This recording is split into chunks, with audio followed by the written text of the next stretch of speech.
Hello and welcome. Today I want to go over a purchase that I made recently that has been a lot more enjoyable than I even thought it was going to be for just about 20 bucks. And it's honestly been kind of even an upgrade to my journaling and just been a lot of fun to use. I found this bad boy completely randomly the other day while wandering around Ollie's. And I'll tell you what, there's actually some hidden gems there, folks. This camera in particular piqued my interest. If you're unfamiliar with Ollie's, it's the best way I can describe it is it's a store that sells closeout items from other places. So Ollie's essentially buys these closeout sales from other places and then resells it at Ollie's, right?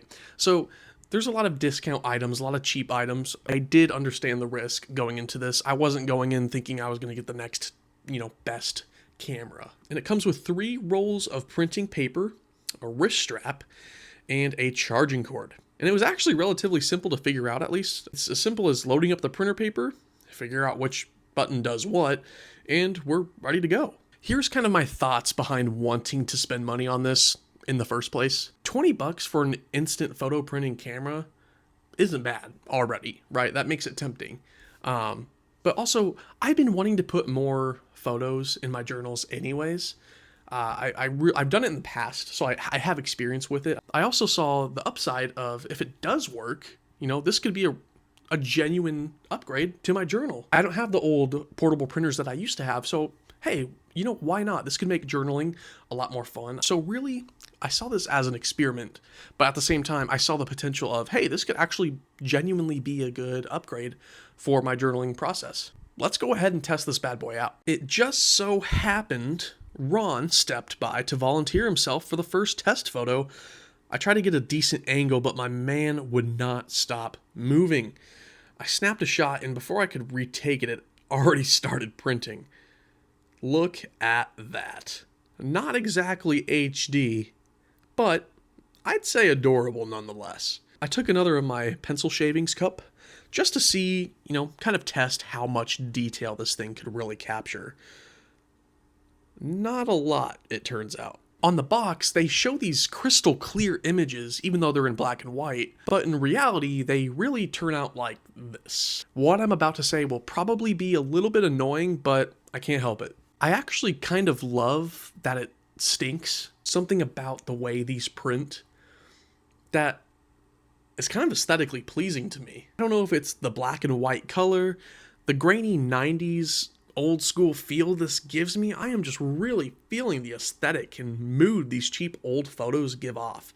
It's just simple. And don't get me wrong, can you find a nicer printer / instant printing camera, whatever it may be? Of course you can. The whole point was how cheap this was and really the value that it brought for just about 20 bucks. I mean, come on, how could I be upset with being able to put photos like this in my notebooks? It's just not possible. I think one thing that I've noticed this recently, I think as I get older, I'm less interested in, the fancy, high quality, perfect, everything having to be perfect and shiny, new and clean. I'm kind of not interested in those things anymore. I'm more focused on consistent functionality and being able to perform consistently and have something do the simple job that I want it to do. So one could say this camera is a piece of junk, but I could argue that this camera is doing exactly what it's supposed to do. I spent $20. Let's not forget this.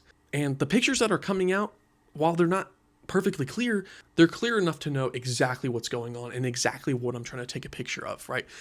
There's no question about that. And with that said, I can't say that this experiment was a fail. I'm getting exactly what I was hoping to get out of this camera. I guess what I'm saying is take little risks. Don't be afraid to have, little experiments just to see what will happen, just to change it up a bit, just to make it a little bit more engaging again, because for example, for me with my journaling, I appreciate you taking the time out of your day to watch this. Subscribe if you'd like to see more pens, pencils, notebooks, or any other stationary or analog adventures in general. There will always be room for you here for those adventures. Have a wonderful rest of your day, and I'll catch you in the next one. Later.